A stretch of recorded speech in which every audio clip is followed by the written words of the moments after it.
Kajian Kitab.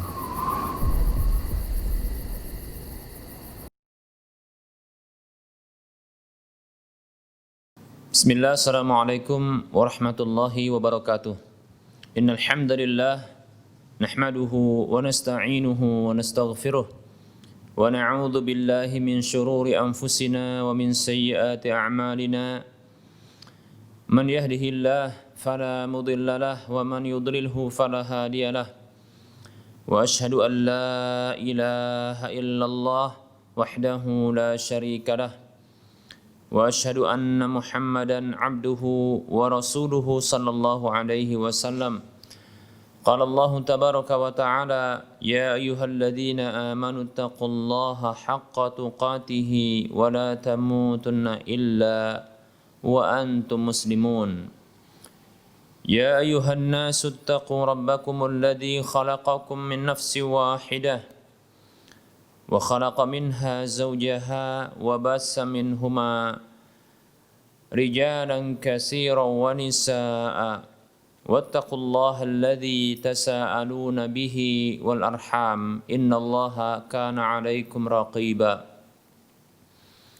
يا أيها الذين آمنوا اتقوا الله وقولوا قولا سديدا يصلح لكم أعمالكم ويغفر لكم ذنوبكم ومن يطع الله ورسوله فقد فاز فوزا عظيما. أما بعد فإن أصدق الحديث كتاب الله وخير الهدى هدى رسول الله صلى الله عليه وسلم وشر الأمور محدثاتها وكل محدثة بدعة وكل بدعة ضلالة وكل ضلالة في النار. Para pemirsa Rosyad TV dan para pendengar Radio Medan Mengaji di mana saja Anda berada, rahimani wa rahimakumullah. Alhamdulillah, kita bersyukur kepada Allah Subhanahu wa taala yang masih terus memberikan berbagai kebaikan dan kenikmatan kepada kita. Selawat dan salam tak lupa kita ucapkan untuk nabinya Muhammad sallallahu alaihi wasallam, yang dengan selawat kita maka kita terlepas dari kecelakaan, kebinasaan. Kata Nabi sallallahu alaihi wasallam, "Raghima anfu rajulin dzukirtu 'indahu falam yusalli 'alayya." Hadis riwayat Tirmidzi, kata Nabi sallallahu alaihi wasallam, celaka seseorang itu yang ketika aku disebutkan di sisinya dia tak berselawat kepada aku. Baik para muslim rahimani wa rahimakumullah, kita akan lanjutkan pembahasan tentang riya yang ini merupakan syirik asghar dan ia merupakan perkara termasuk perkara yang bisa mengurangi tauhid seorang hamba. Setelah kita menyebutkan tentang definisi riya, begitu juga berbagai bentuk-bentuk riya beserta dengan penyebutan dalil-dalilnya serta ancaman-ancamannya. Berikut ini kita akan menyebutkan tentang hal-hal yang bisa membantu seorang hamba agar terlepas dari riya tersebut. Di antaranya adalah taqwiyatul imani fil qalbi, menguatkan keimanan di dalam hati. Menguatkan keimanan di dalam hati. Iman kepada Allah Subhanahu wa taala, iman kepada malaikat Allah Subhanahu wa taala, iman kepada kitab-kitab Allah Subhanahu wa taala, iman kepada rasul-rasul Allah Subhanahu wa taala, iman kepada hari akhir beserta dengan tahapan-tahapannya. Kemudian iman kepada takdir baik maupun buruknya. Nah, tentunya keimanan seperti ini ya akan memperbesar harapan seorang hamba. Keimanan seperti ini akan membantu seorang hamba, akan meningkatkan harapan ya roja, harapan seorang hamba kepada Allah Subhanahu wa taala dan membantunya agar dia terlepas, berpaling dari selain Allah Subhanahu wa taala. Demikian pula keimanan yang besar, begitu juga kuatnya iman seorang hamba di dalam hatinya, ini merupakan sebab yang paling besar pula untuk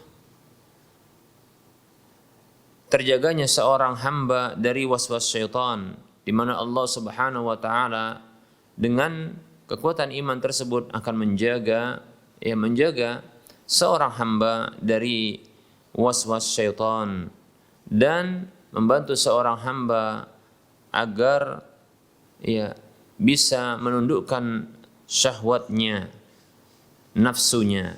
Demikian para muslim rahimani wa rahimakumullah.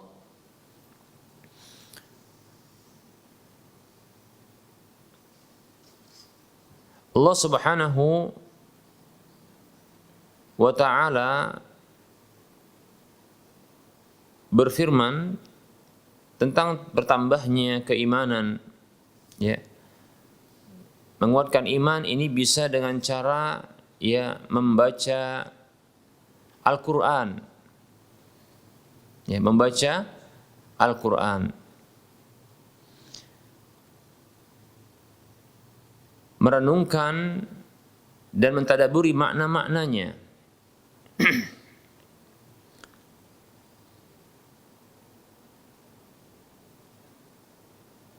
Allah Subhanahu wa taala berfirman di dalam surah Al-Anfal ayat 2, Allah mengatakan a'udzu billahi minasyaitonir rajim. Innamal mu'minuna alladzina idza dzukirallahu wajilat qulubuhum wa idza tuliyat 'alaihim ayatuhu zadatuhum imana wa 'ala rabbihim yatawakkalun. Sesungguhnya orang-orang beriman itu hanyalah orang-orang yang apabila disebutkan Allah Subhanahu wa taala bergetarlah hati mereka, dan apabila dibacakan ayat-ayat Allah Subhanahu wa taala kepada mereka bertambahlah iman mereka, dan kepada Allah Rabb mereka bertawakal. Demikian para muslim rahimani wa rahimakumullah. Dan tentunya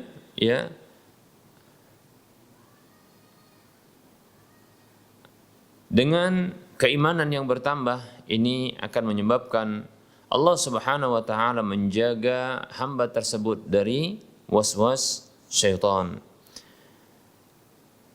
Kemudian para muslim rahimani wa rahimakumullah, hal berikutnya yang bisa menjaga seorang hamba dari riya tersebut atau menjauhkan seorang hamba dari riya tersebut adalah berbekal dengan ilmu syar'i. Secara khusus adalah ilmu akidah Islam, sehingga hal itu bisa membantunya untuk keluar menjadi benteng baginya dari fitnah syubhat, tentunya dengan izin Allah Subhanahu wa taala. Dengan hal itu dia bisa mengenal keagungan Allah Subhanahu wa taala dan muncul rasa takutnya kepada Allah Subhanahu wa taala.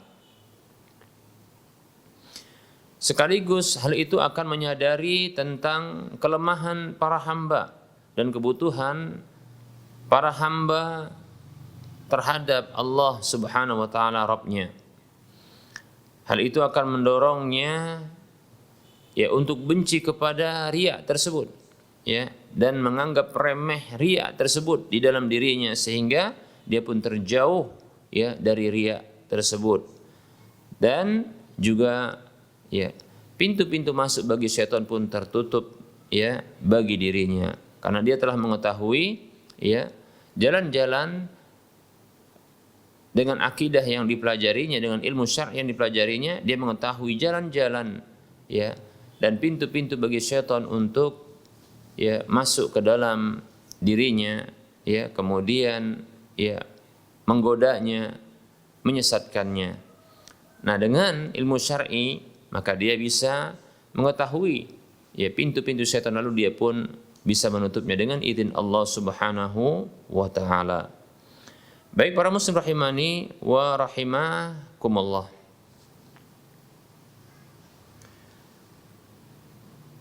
Berikutnya para muslim rahimani wa rahimakumullah,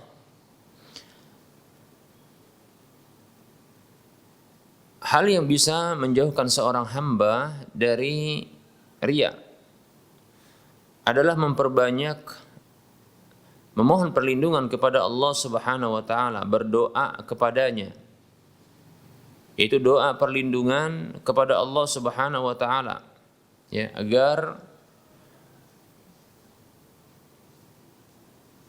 dilepaskan dan dijauhkan dari keburukan dirinya dan dari keburukan syaitan serta ya bisikannya, dan meminta kepada Allah Subhanahu wa taala agar diberikan keikhlasan, ya, diberikan keikhlasan. Demikian pula banyak berzikir kepada Allah Subhanahu wa taala dengan zikir-zikir syar'i yang itu akan menjadi benteng baginya dari keburukan jiwa dan keburukan syaitan yang datang untuk menyesatkan manusia. Baik, para muslim rahimani wa rahimakumullah. Di antara doa yang diajarkan Nabi SAW adalah doa yang pernah diajarkan ya oleh Nabi SAW kepada Abu Bakar radhiyallahu an. Ya. Itu doa yang berbunyi, Allahumma inni a'udzubika an usyrika bika wa ana a'lam wa astaghfiruka lima la a'lam. Ya Allah, ya, aku memohon kepadamu, aku berlindung kepadamu.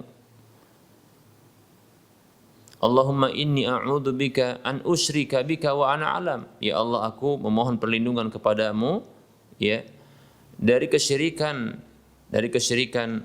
yang aku ketahui, dan aku memohon ampun kepadamu ya Allah dari segala sesuatu yang aku tidak ketahui.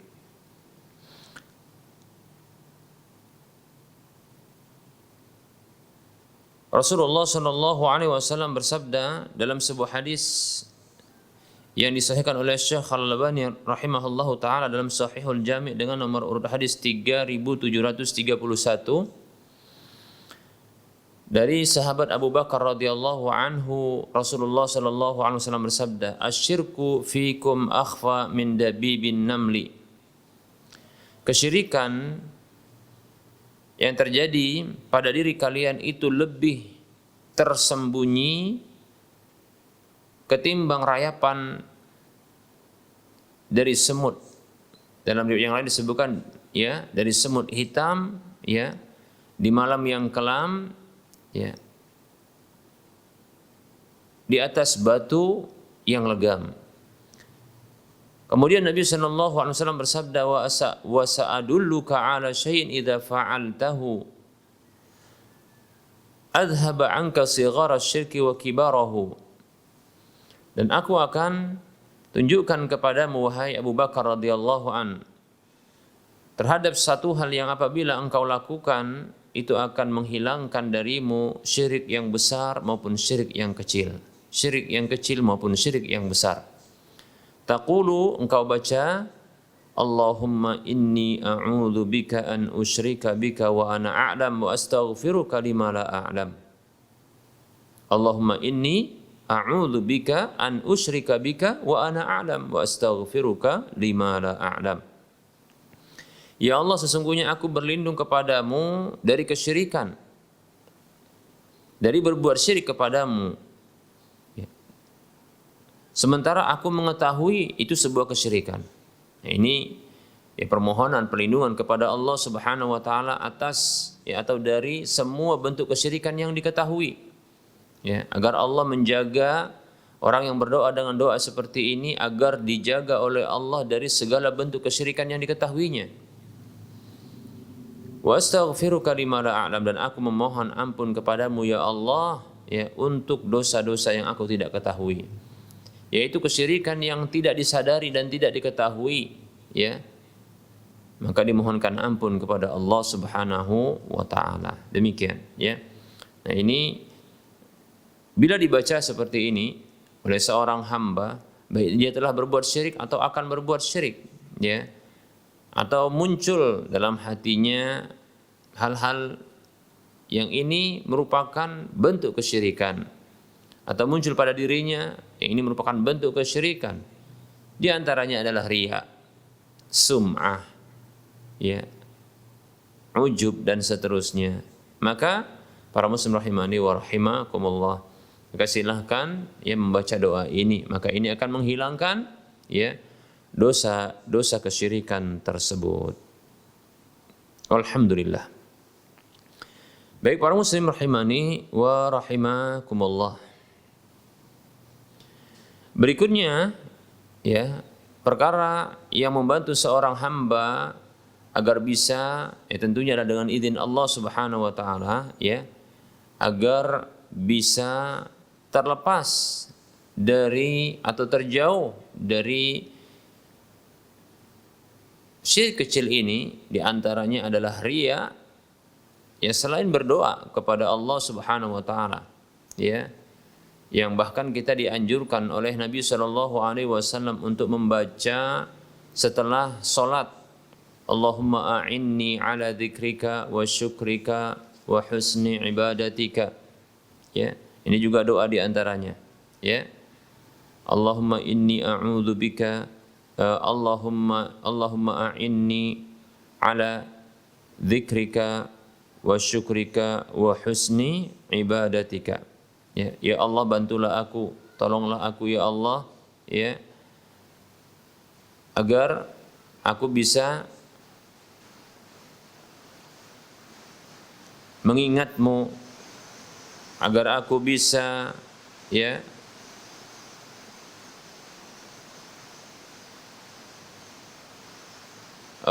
bersyukur kepadamu, dan agar aku bisa memperbagus ibadahku kepadamu. Hadis ini hadis yang dikeluarkan oleh Imam Ahmad, Imam Abu Daud, dan Nasai serta yang lainnya. Ini adalah wasiat Nabi kita Muhammad sallallahu alaihi wasallam kepada sahabat Mu'adz, yaitu seorang juru dakwah Nabi sallallahu alaihi wasallam. Bahkan Rasulullah mengatakan kepada Mu'adz, "Ya Mu'adz, wallahi inni la uhibbuka usika ya Mu'adz la tada'anna fi duburi kulli salatin an taqula Allahumma a'inni ala dzikrika wa syukrika wa husni ibadatik." Hadis ini hadis yang disahihkan oleh Syekh Al-Albani rahimahullahu taala dalam Sahihul Jami' dengan nomor urut hadis 7969. Rasulullah bersabda sallallahu alaihi wasallam kepada Mu'adz, "Wahai Mu'adz, demi Allah sesungguhnya aku mencintaimu." Lihat, karena kecintaan ya Rasulullah sallallahu alaihi wasallam sampai-sampai Rasulullah mengajarkan doa ini. Ini menunjukkan pentingnya doa ini. Kemudian Rasulullah mengatakan, "Usika ya Mu'adz, aku wasiatkan kepadamu." Sampai-sampai Rasulullah pun wasiatkan. Ini menunjukkan juga pentingnya doa ini. Bahkan Rasulullah menggunakan kalimat larangan, "La tada'anna fi duburi kulli salatin." Janganlah kau tinggalkan di penghujung setiap salatmu atau di akhir dari setiap salat ya, antaqula, agar engkau bisa membaca, Allahumma a'inni ala dzikrika wa syukrika wa husni ibadatik. Ya Allah bantulah aku, tolonglah aku ya, untuk bisa berzikir kepadamu, bersyukur kepadamu, dan untuk bagusnya ibadahku kepadamu. Lihat ya. Nah tentunya ya, orang yang riya ini tidak bagus ibadahnya. Orang yang riya tentunya ya ibadahnya adalah ibadah yang tertolak, ibadah yang rusak, bukan ibadah yang bagus tentunya. Nah doa ini sangat membantu kita untuk bisa berlepas diri atau terlepas dari ya riya tersebut, atau jauh dari riya itu. Demikian ya, selepas salat hendaknya kita membaca doa ini, Allahumma a'inni ya, ya Allah bantulah aku. Karena memang kita tak mampu ya, kita tak mampu untuk melakukan sebuah ya kegiatan atau apa saja ya, kecuali atas bantuan dari Allah Subhanahu wa taala. Karena sesungguhnya semuanya ini pun berasal dari Allah Subhanahu wa taala. maka kita sangat butuh bantuan kepada Allah. Maka minta kepada Allah bantuan, terutama dalam hal-hal yang sangat penting yang membantu kita, ya, yang bisa menghantarkan kita kepada kebahagiaan kita. Zikir kepada Allah, ingat Allah, ya, bersyukur kepada Allah, ya, bersyukur kepada Allah. Ketika Allah Subhanahu wa taala telah memberikan berbagai kebaikan-kebaikan ini, lalu Allah tuntut agar kita beribadah kepada Allah Subhanahu wa taala sebagai bentuk kesyukuran kepadanya. Maka hendaknya kita bersyukur kepadanya, dan itu pun kebaikannya bukan kembali kepada Allah tapi kembali kepada sang hamba tersebut, kepada kita yang melakukannya. Maka untuk bersyukur dengan benar, maka ini butuh bantuan Allah Subhanahu wa taala, sebagaimana juga ya untuk bagusnya ibadah kepada Allah Subhanahu wa taala ini butuh kepada ya bantuan Allah, pertolongan Allah Subhanahu wa taala. Demikian para muslim rahimani wa rahimakumullah. Berikutnya ya, yang ini tadi akan kita lanjutkan ya. Hal yang keempat yang bisa membantu seorang hamba agar terlepas dari riya, penyakit riya yang menggelanyut di hatinya, yang ini akan merusak amal-amal ibadah kita, adalah selalu mengingat dampak buruk, selalu mengingat ya efek buruk, ya, sanksi hukuman berupa sanksi hukuman akhirat yang sangat besar yang akan ditimpakan, yang akan didapatkan oleh orang yang melakukan riya, ya, orang yang melakukan riya. Pada pertemuan yang lalu kita telah sebutkan ya tentang 3 orang yang mereka ini memiliki amal-amal besar, ya. Mereka ini memiliki amal-amal besar.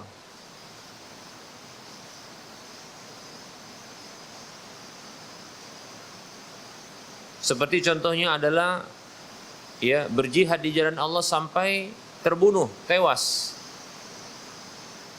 Kemudian belajar ilmu agama, ya, menghabiskan waktu bahkan biaya, ya, sampai benar-benar menjadi seorang ulama atau menjadi seorang yang qari, bagus bacaannya.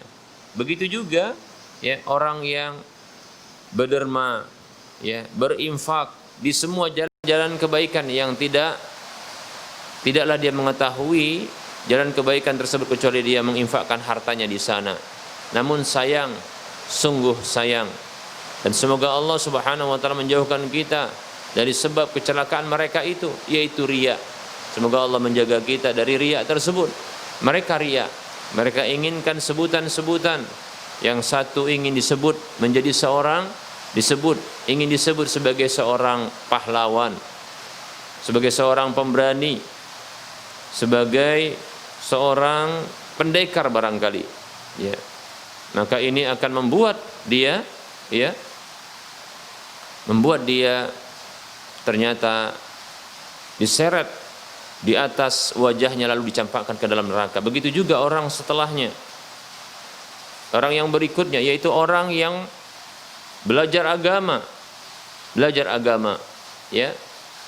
Namun setelah dia mendapatkan kedudukannya, dan itu sebabnya karena memang adalah niatnya yang ingin ya disebut, dikenal dengan tujuan duniawi, yaitu ingin disebut sebagai seorang yang alim, seorang yang qari, yaitu ahli ibadah atau ahli ilmu, atau seorang ulama atau seorang qari yang sangat mampu untuk membaca Al-Quran dengan baik dan benar.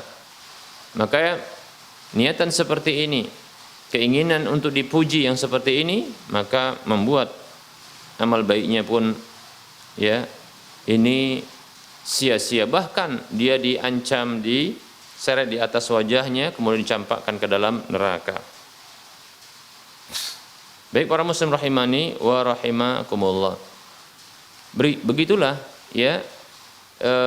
Berikutnya orang yang ketiga juga sama, yaitu orang yang mendermakan hartanya di jalan-jalan kebaikan. Namun karena keinginan untuk mendapatkan pujian sebagai dermawan, maka ini membuat ya dirinya diseret di atas wajahnya lalu dicampakkan ke dalam neraka. Na'udzubillahi min dzalik. Ya dengan ya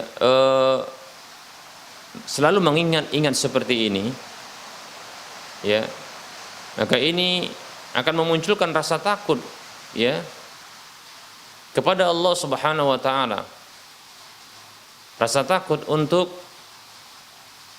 disiksa oleh Allah Subhanahu wa taala. Yang ini disebut dengan khasyah, yaitu rasa takut berdasarkan ilmu.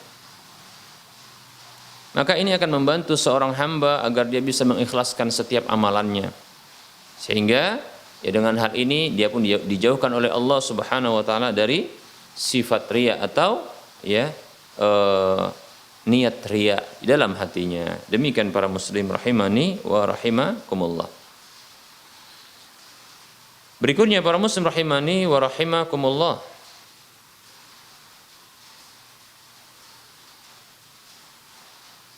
Perkara yang bisa membantu seorang hamba agar dia bisa keluar atau terlepas atau terhindar dari riya adalah dia bertafakkur, yaitu memikirkan ya, memikirkan tentang hinanya orang yang memiliki riya dalam setiap amal-amalnya. Bahwasanya itu merupakan bentuk kebodohan, ya. Itu sebagai bentuk kebodohan. Karena itu akan membuat hilang dan sia-sianya amal kebajikan sebesar apapun amal tersebut. Ya.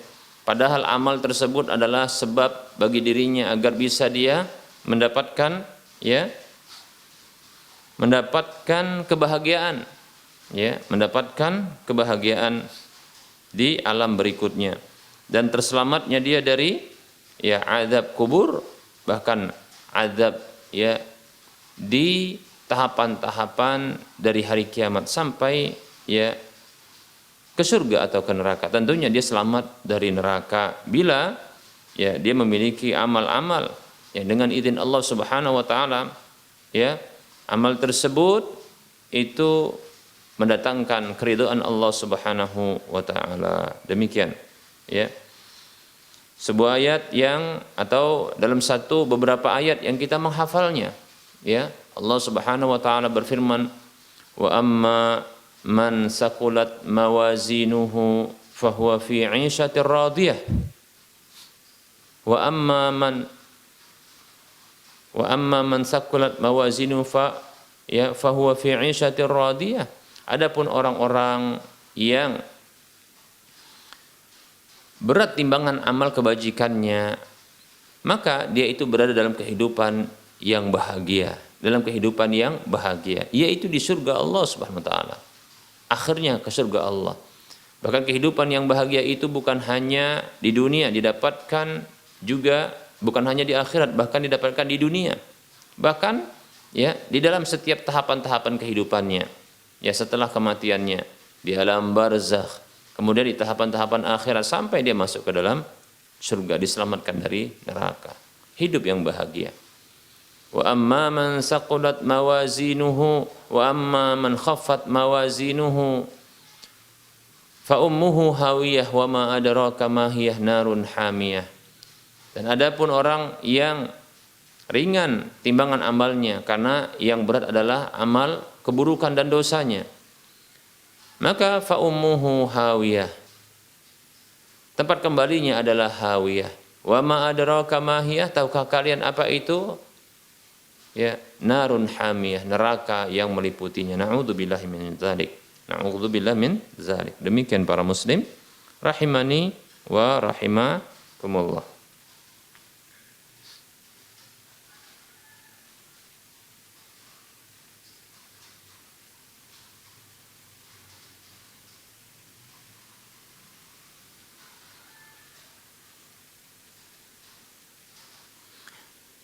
Baik para muslim rahimani wa rahimakumullah.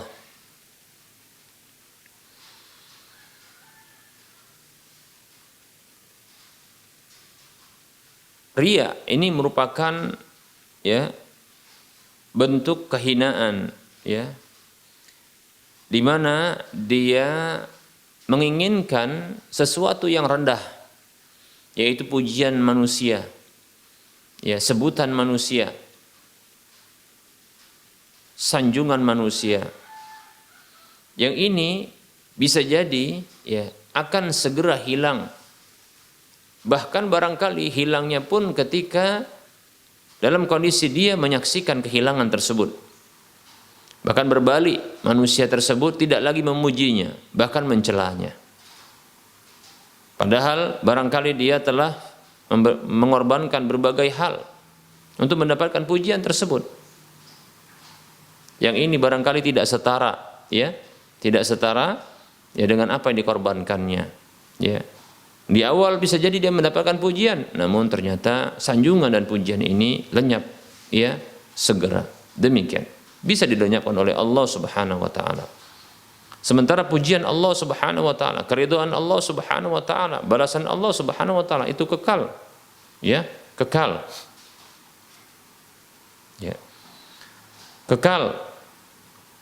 Bahkan ya sampai ke surga insyaallah taala. Baik para muslim rahimani wa rahimakumullah. Oleh karenanya kalau seseorang lebih mengutamakan sesuatu yang rendah, sesuatu yang ini akan segera hilang dan lenyap, para muslim rahimani wa rahimakumullah, maka ini menunjukkan kerendahan orang tersebut, ya. Makanya Imam Malik ya rahimahullah taala pernah ditanya, manis safaratu, siapa orang yang dungu dan bodoh itu adalah, maka beliau mengatakan man akala bidinihi, itu orang yang makan ya agamanya, yaitu menggerogoti agamanya, seperti itu, orang yang menggerogoti agamanya. Demikian para muslim rahimani wa rahimakumullah.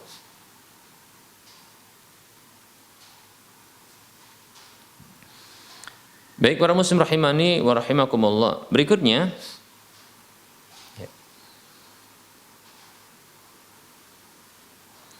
perkara yang bisa ya menjauhkan seorang hamba dari riya dan membantu seorang hamba agar bisa terlepas dari riya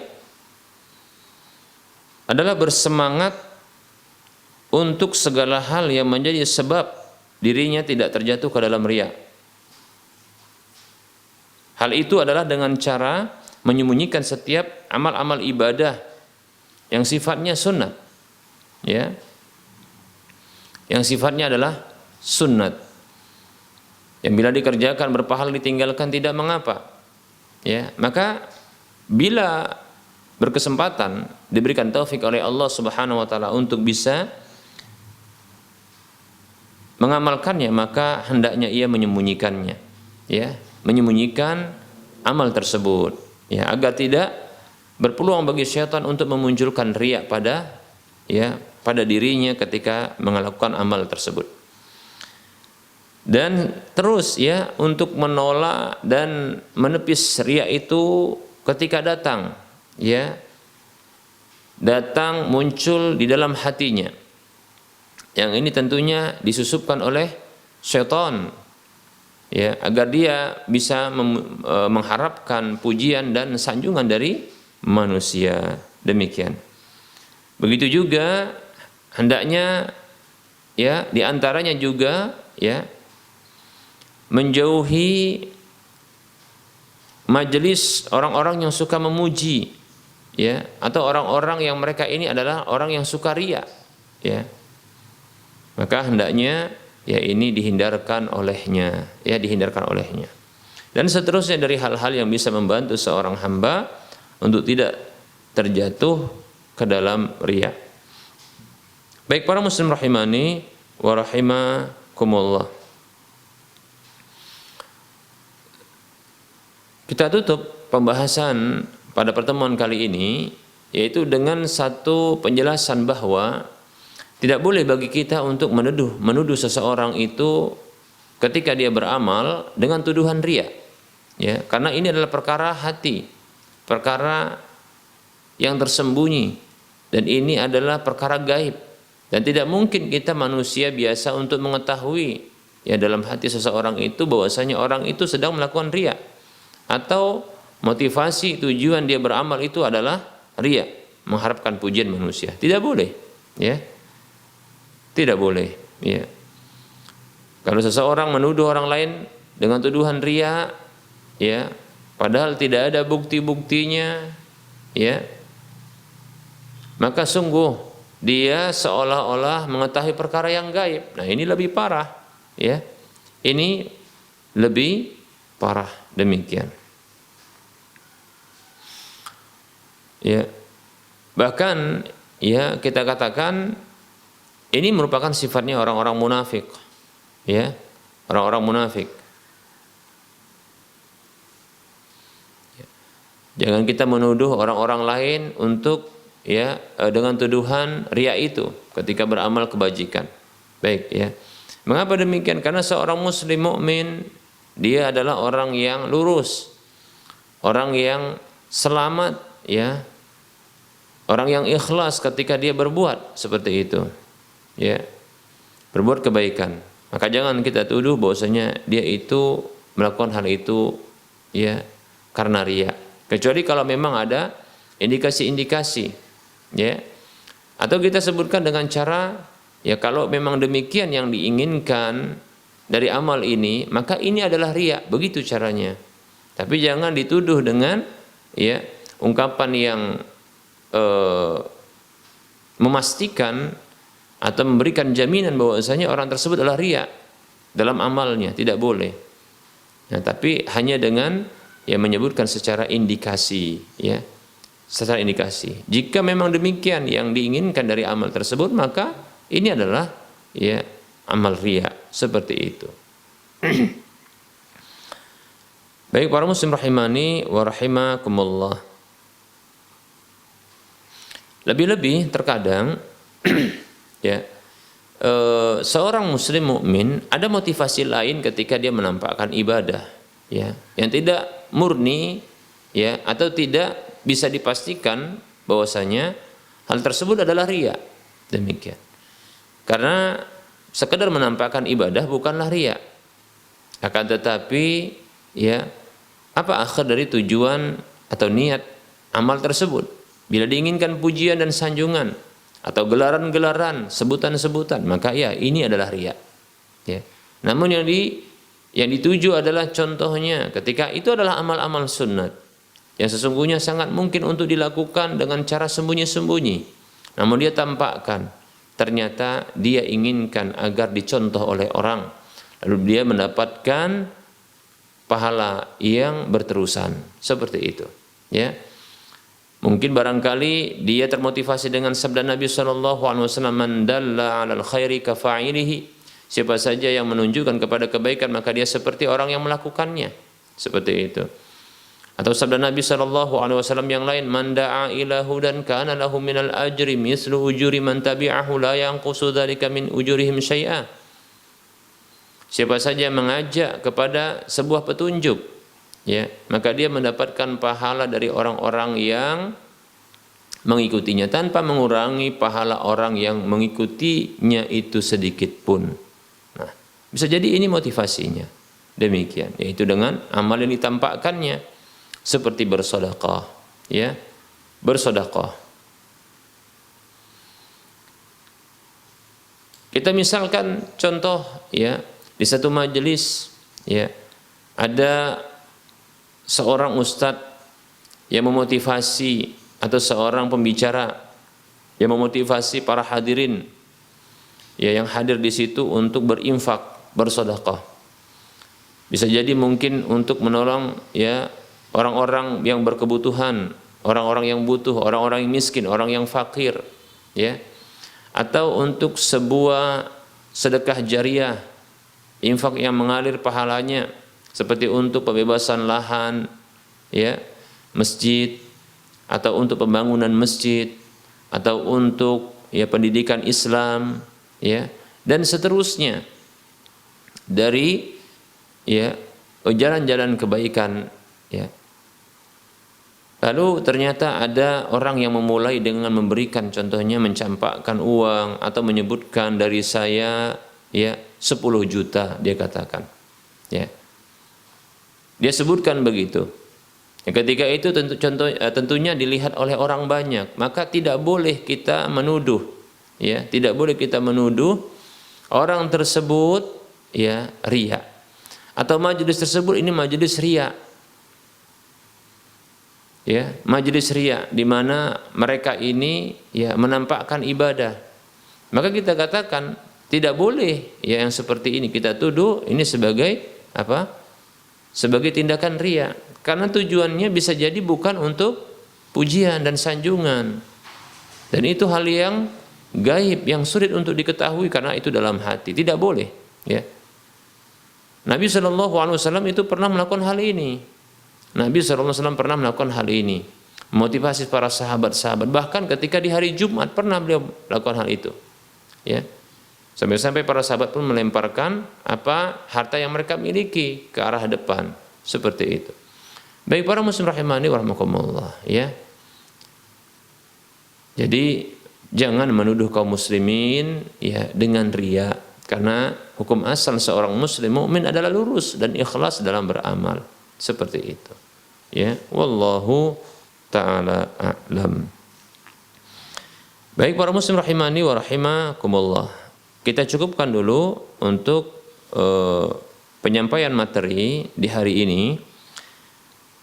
Insyaallah taala materi berikutnya pada waktu mendatang adalah contoh yang kedua dari syirik asghar ya dalam ibadah-ibadah yang berkaitan dengan hati. Insyaallah taala pada waktu mendatang kita akan membahasnya. Baik, di sini ada pertanyaan.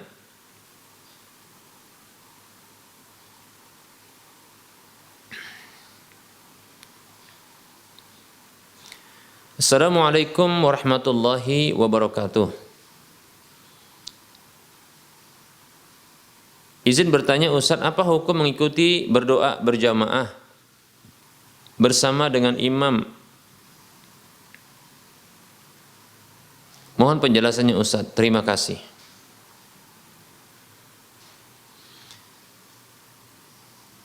Waalaikumsalam warahmatullahi wabarakatuh. Nah, tentunya dilihat dulu apa sholat yang dilakukan. Ya, apa sholat dilakukan? Bila sholat ini adalah sholat istisqa, ya,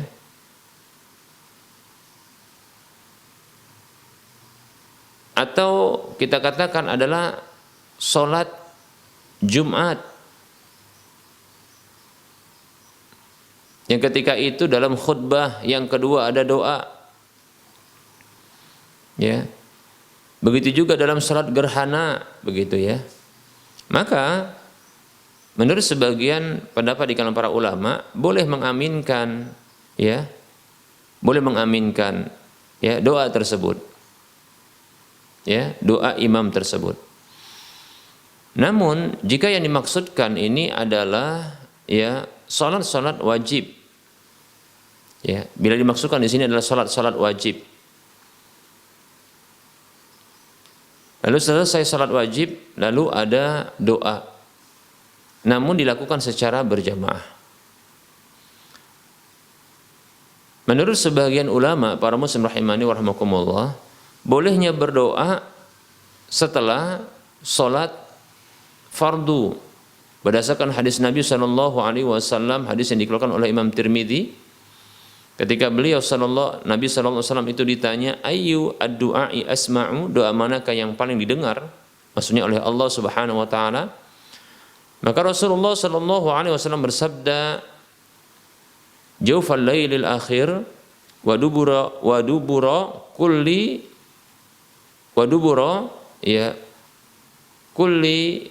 al-maktubat.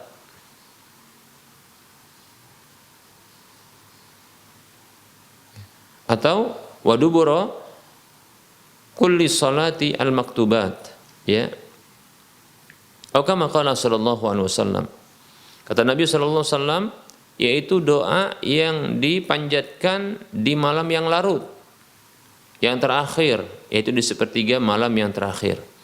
Kemudian berikutnya adalah dan di dubur, ya.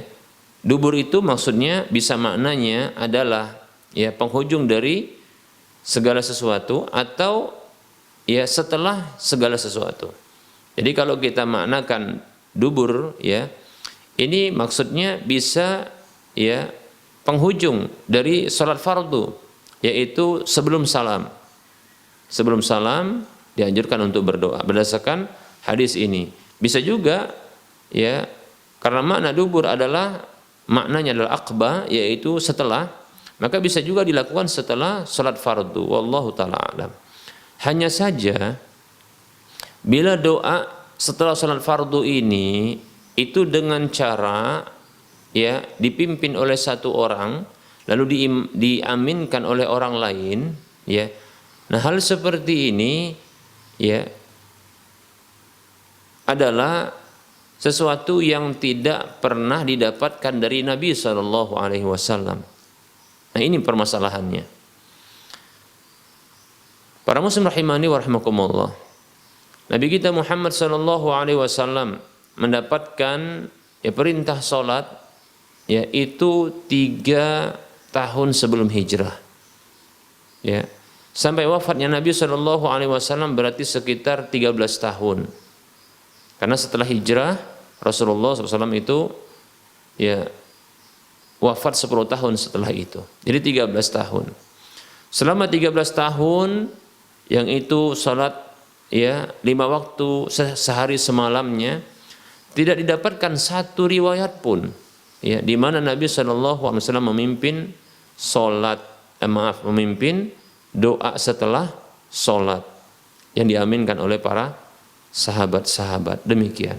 Nah, inilah permasalahan sehingga para ulama menyatakan bahwasanya tidak ada doa setelah salat fardu yang dipimpin secara berjamaah, ya, atau dilakukan secara berjamaah yang dipimpin oleh imam lalu diaminkan oleh ya makmumnya, seperti itu. Nah, tentunya ya kita khawatir sesungguhnya ya ini termasuk hal yang kata Nabi Shallallahu Alaihi Wasallam, man amila amalan laisa alaihi amruna fahuwa raddun. Hadis riwayat Muslim. Siapa saja yang beramal dengan sebuah amalan yang tidak ada perintah kami padanya maka tertolak. Maka sebaiknya dihindari. Ya. Maka saya condong ya untuk solusinya adalah mari kaum muslimin setelah salat fardu ya itu doa masing-masing sendiri. Bahkan itu lebih utama. Pertama adalah apa? Ya, lebih utama. Pertama adalah ini sesuai dengan hadis yang kita sebutkan.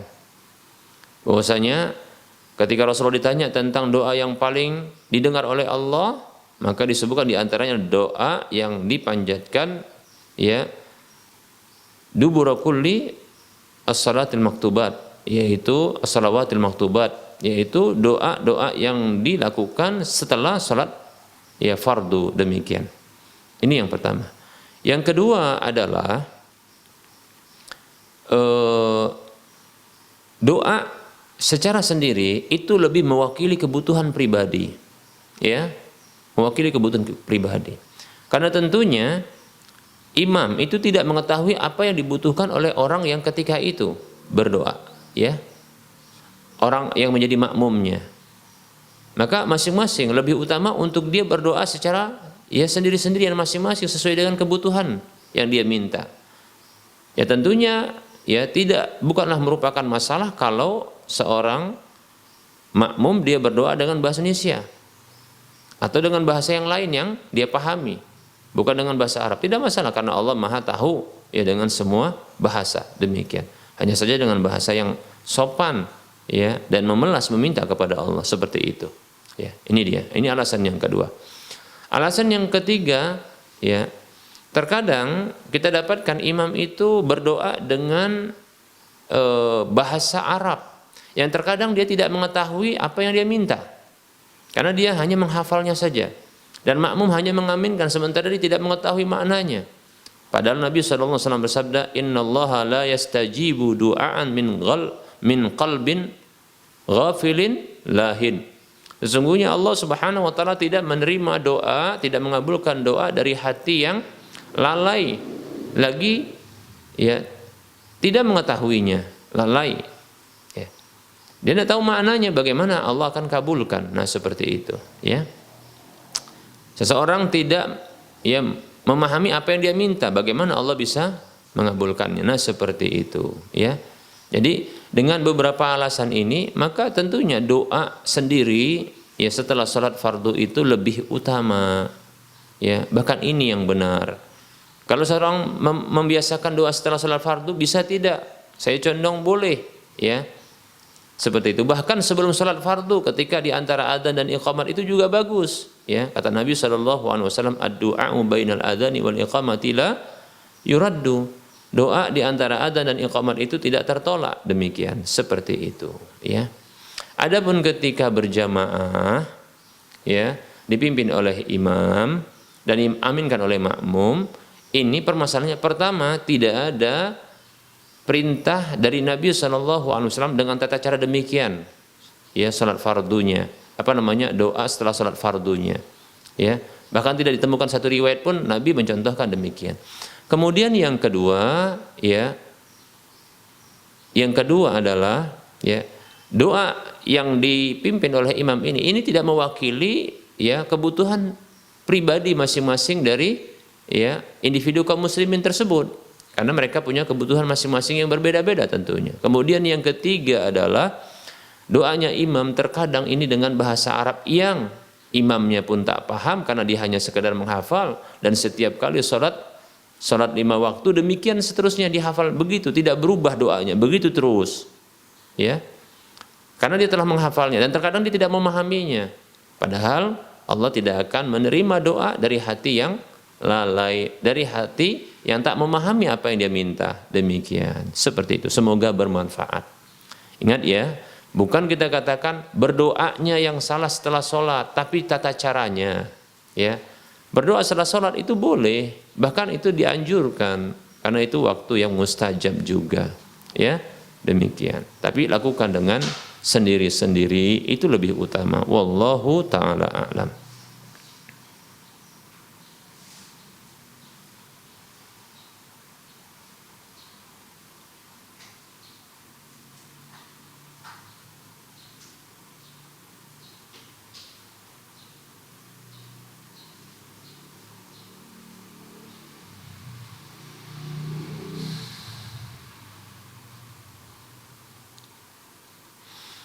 Ada pertanyaan, Assalamualaikum warahmatullahi wabarakatuh.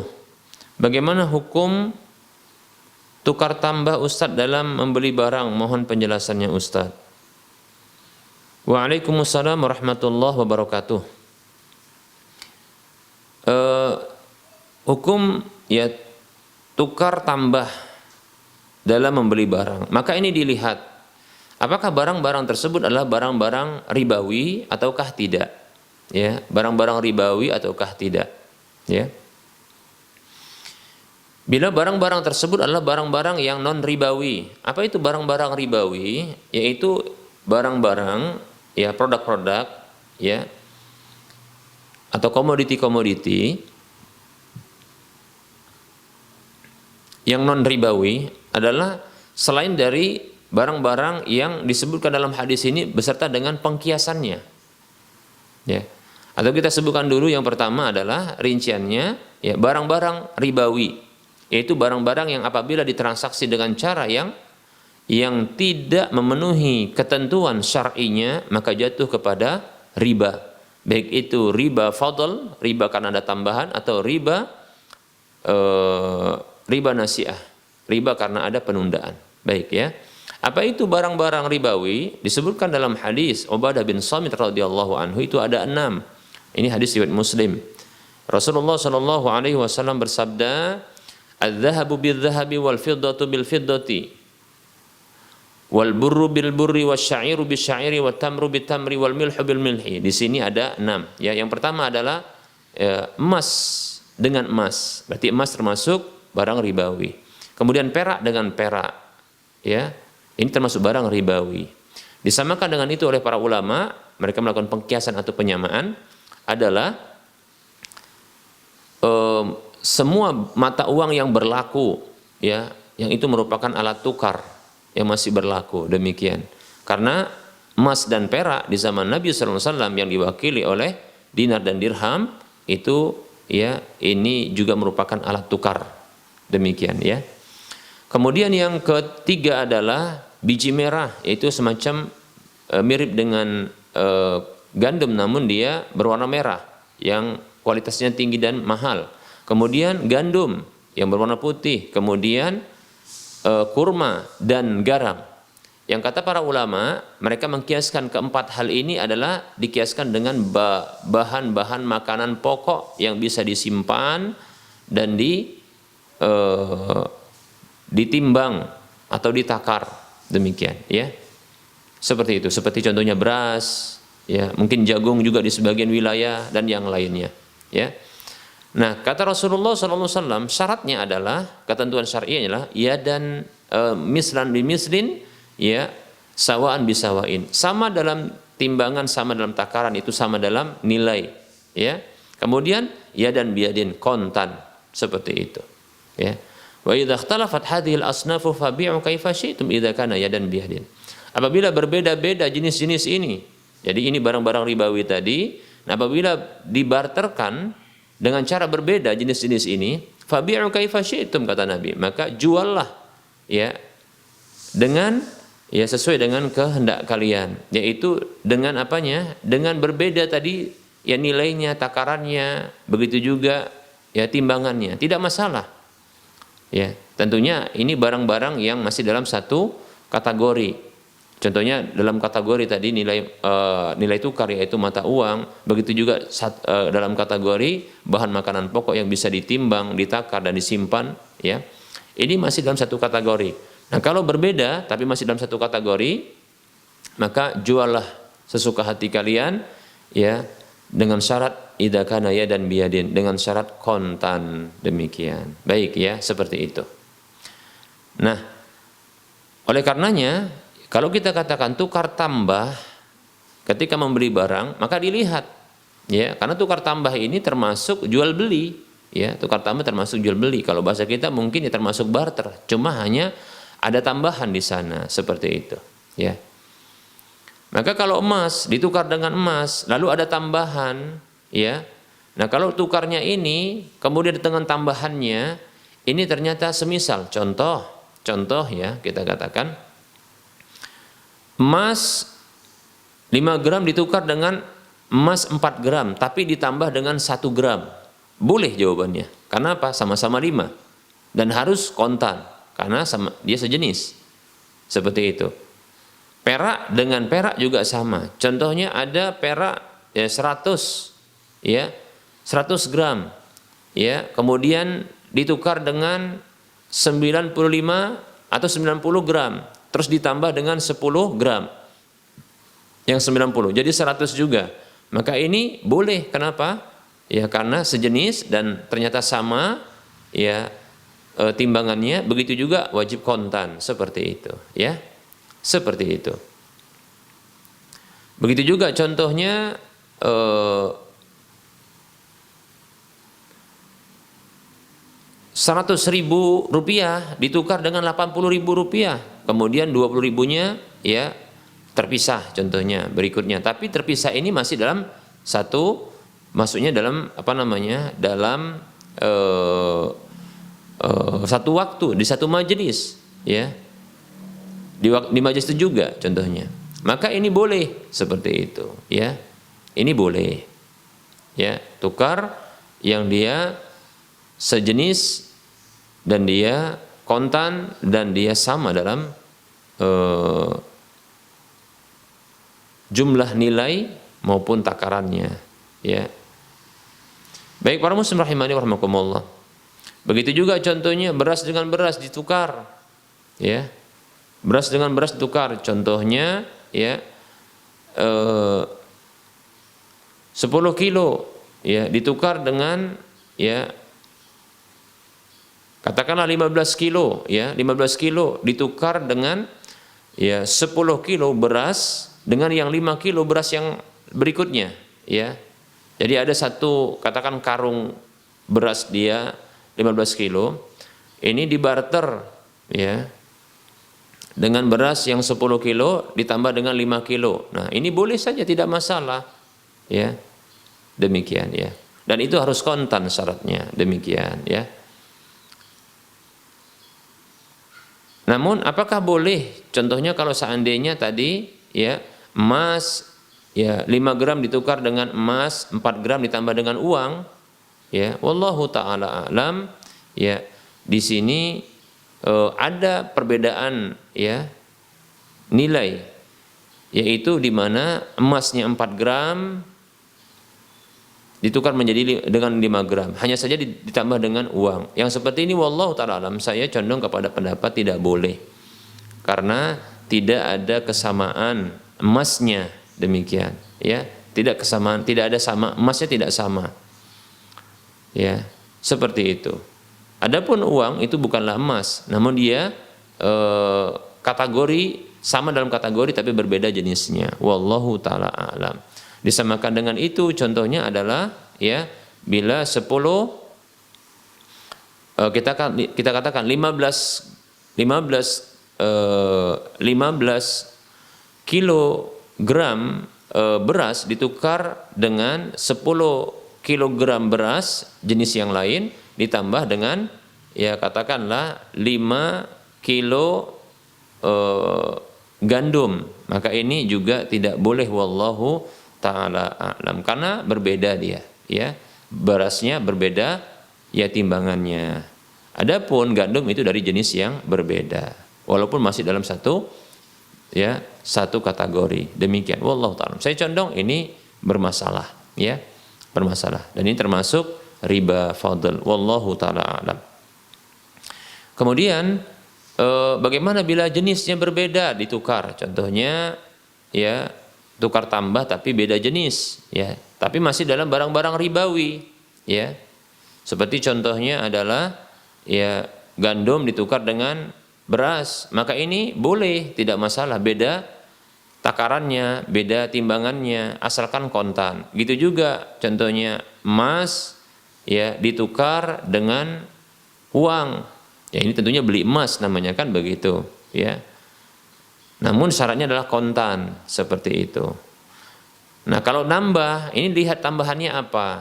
Apakah dalam satu jenis ataukah tidak?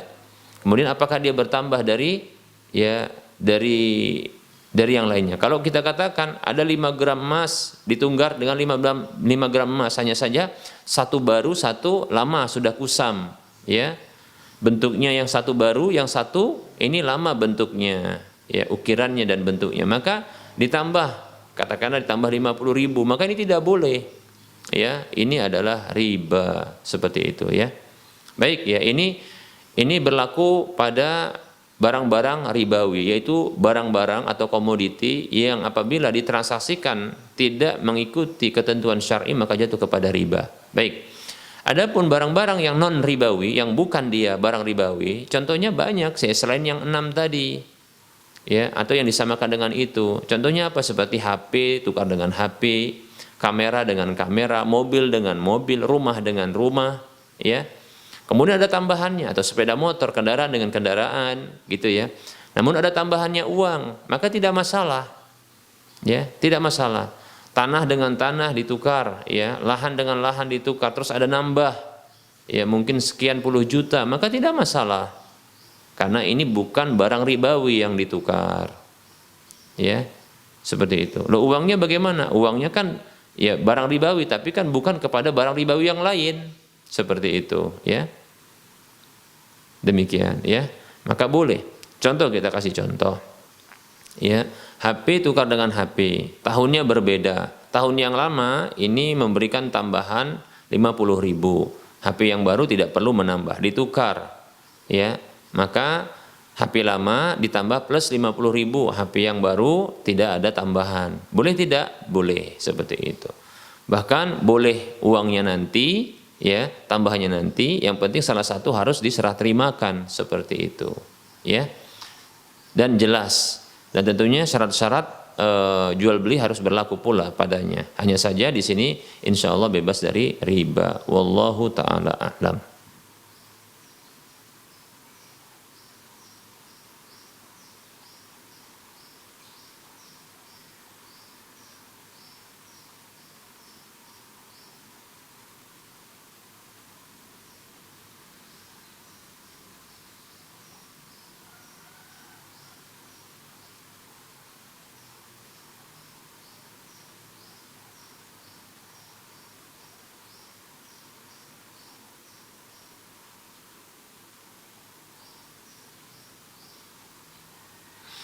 Baik, ada pertanyaan.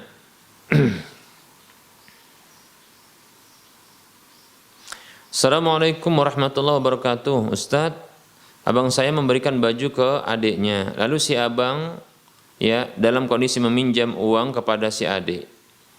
Apakah hukum barang tersebut, wahai Ustadz? Dan si abang juga bilang nanti ya dek duitnya. Ya, si adik juga tidak mempermasalahkan yang demikian itu Ustadz. Gimana wahai Ustadz? Baik. Waalaikumsalam warahmatullahi wabarakatuh. Nah, tentunya bila ada hutang yang ini menarik manfaat tambahan dan keuntungan, maka ini adalah riba. Kullu qardin jarra naf'an fahuwa riba. Setiap hutang piutang yang menarik keuntungan, manfaat tambahan, maka adalah riba. Namun dilihat tambahan ini, bila tambahan ini adalah tambahan yang dipersyaratkan, maka ya itulah riba. Ya. Bila tambahan ini bukanlah tambahan yang tidak dipersyaratkan, tambahan tersebut itu bukan satu yang dipersyaratkan. Tambahan itu merupakan sesuatu atas dasar kerelaan yang diberikan di akhir dari hutang tersebut. Maka ini boleh karena Nabi SAW juga pernah melakukan hal itu karena tidak ada kesepakatan di mana ada seseorang datang kepada Nabi SAW, dia menagih hutang yang pernah Nabi SAW ambil darinya hutang itu, yaitu berupa seekor unta dengan usia tertentu. Maka Nabi SAW memerintahkan kepada para sahabat ketika itu untuk mencari unta seusia dengan unta yang pernah diambil oleh Nabi SAW sebagai hutang. Maka para sahabat mencari ketika itu namun tidak menemukan kecuali unta dengan usia yang lebih tinggi. Demikian. Maka Rasul mengatakan kepada mereka para sahabat, "A'tuhu, berikan kepada orang itu." Lalu Rasul mengatakan sallallahu alaihi wasallam, "Khiyarukum ahsanukum qada'a." Orang yang terbaik di antara kalian adalah orang yang terbaik di dalam membayar hutang. Seperti itu. Di sini Nabi tidak mempersyaratkan hutang untuk ditambah. Tidak juga orang yang memberikan hutang. Hanya saja Nabi SAW menambahkan kelebihan pada hutang tersebut karena atas dasar inisiatif Nabi SAW seperti itu. Jadi kalau tidak dipersyaratkan maka tidak masalah. Permasalahannya adalah hutang belum dibayar. Hutang ini belum dibayar, masih ada hutang, namun diberikan. Maka ini dilihat pula tambahan atau pemberian yang hutang ini belum lunas. Maka dilihat. Bila kebiasaan mereka adalah memang saling memberi hadiah antara sang pemberi hutang dengan orang yang berhutang, ini terjadi kebiasaan mereka sebelum ada hutang, mereka ini saling memberi hadiah, begitu, saling memberi hadiah. Apa saja bentuk hadiahnya, maka tidak masalah yang seperti ini karena al-adah muhakkamah, kebiasaan itu bisa dijadikan hukum. Jadi pemberian setelah adanya hutang itu sebagaimana pemberian sebelum adanya hutang.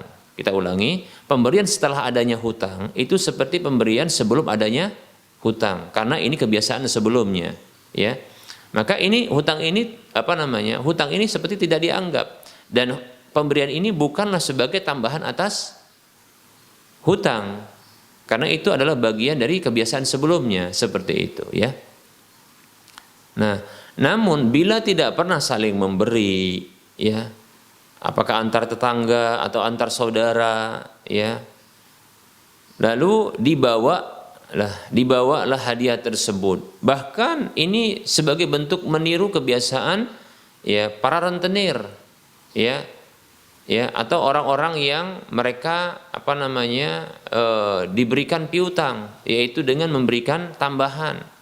Jadi yang dicontoh adalah tindakan riba, orang-orang yang melakukan riba lalu diberikan karena ada penundaan, maka diberi nanti ya pembayarannya ini dikasih dulu pemberian atau hadiah yang bisa meluluhkan hati. Nah ini khawatir terhitung sebagai ribanya, sebagai manfaat tambahannya, seperti itu, yaitu riba. Nah maka tentunya seperti ini hati-hati. Ya, Abdullah bin Salam radhiyallahu anhu pernah menyampaikan kepada seorang yang datang bertemu dengannya. Ia katakan, engkau adalah orang yang tinggal di negeri yang riba itu tersebar, ya.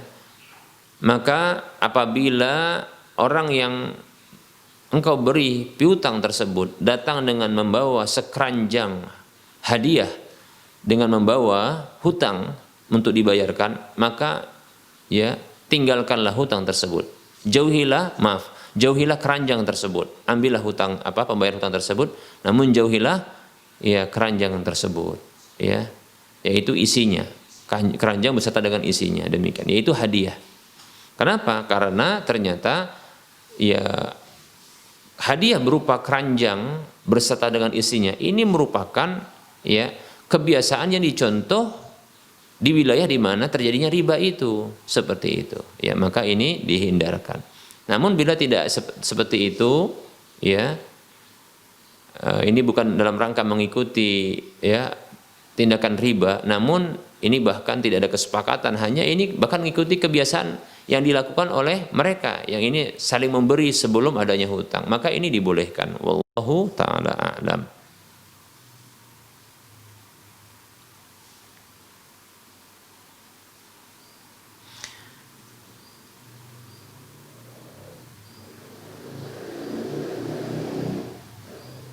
Assalamualaikum warahmatullahi wabarakatuh. Waalaikumsalam warahmatullahi wabarakatuh. Mohon doa untuk saya, semoga dijaga di atas sunnah ini. Baik, ya. Semoga Allah Subhanahu wa taala memberikan ya keistiqomahan kepada Anda di atas ya hidayah Allah Subhanahu wa taala berupa hidayah Islam, hidayah iman, hidayah ketaatan dan petunjuk Rasulullah SAW. Amin. Begitu juga kami semua, ya, bahkan kaum muslimin semuanya. Amin. Ya.